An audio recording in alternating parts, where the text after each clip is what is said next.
Over the past 3 weeks, the crystals have evolved into geometrical shapes that have grown over time. They are clear and have sharp, crystal-like edges. The flask has not been disturbed in the past 3 weeks, so the crystallization process must have been easier and more efficient than at first, when the flask was being moved. There were no other changes in the environmental conditions regarding the flask. It is exposed to a moderate amount of light that might have disturbed the process, thus have slowed it down, and the temperature of the room did not shift and has been maintained throughout. Moreover, the formation of the crystal is constant and will continue until the most stable form is reached within the ability of the crystal, which means that the ease of its growth will increase over time. Another method to achieve crystal growth, in particular the growth of a high-quality single crystal, would be the usage of the properties of a supersaturated solution. A supersaturated solution is one that goes over the maximum the solution a compound can have in a solvent by increasing the temperature at first and then cooling it so that the crystals are undisturbed and do not crystallize. The solution will contain more crystals than is allowed at a certain temperature. The manner in which this method will contribute to the formation of a solid is as follows.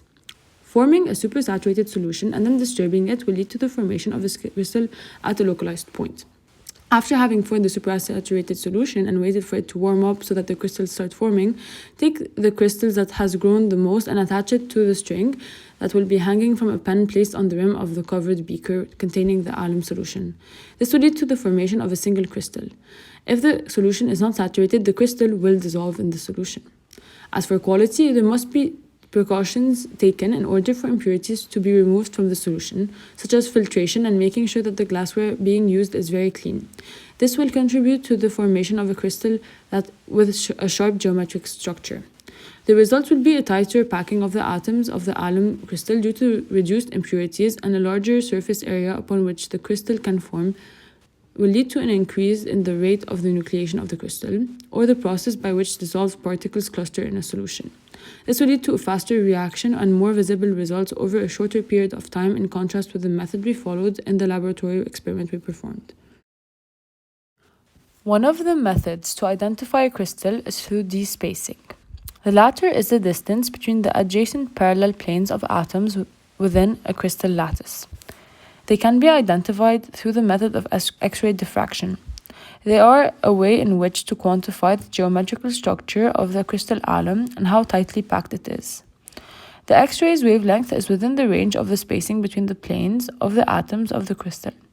When the X-ray hits the crystal, it will excite electrons with a frequency that is close to that of the X-rays, which result in an emitted electromagnetic wave.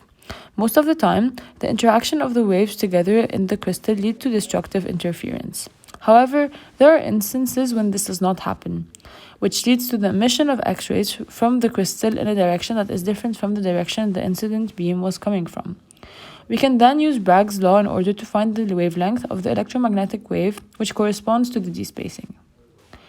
Bragg's law is equal to D equals to n lambda over 2 sine theta, whereby D is equivalent to despacing, n is equivalent to the principal number, which in this case corresponds to 1, and theta, which is equal to the angle of diffraction.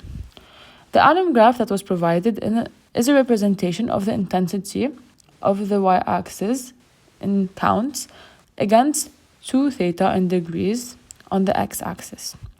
The highest peak occurs at the value of about 20.8, and the wavelength of the sample is given to be 0.15418 nanometers. That is the value of lambda. We have previously determined that n is equal to 1, and we now also have the values for 2 theta. So theta is equivalent to 21 divided by 2, which is equal to 10.5. We can now use the Bragg's law to calculate the despacing, which, when we plug in the values, gives us 0.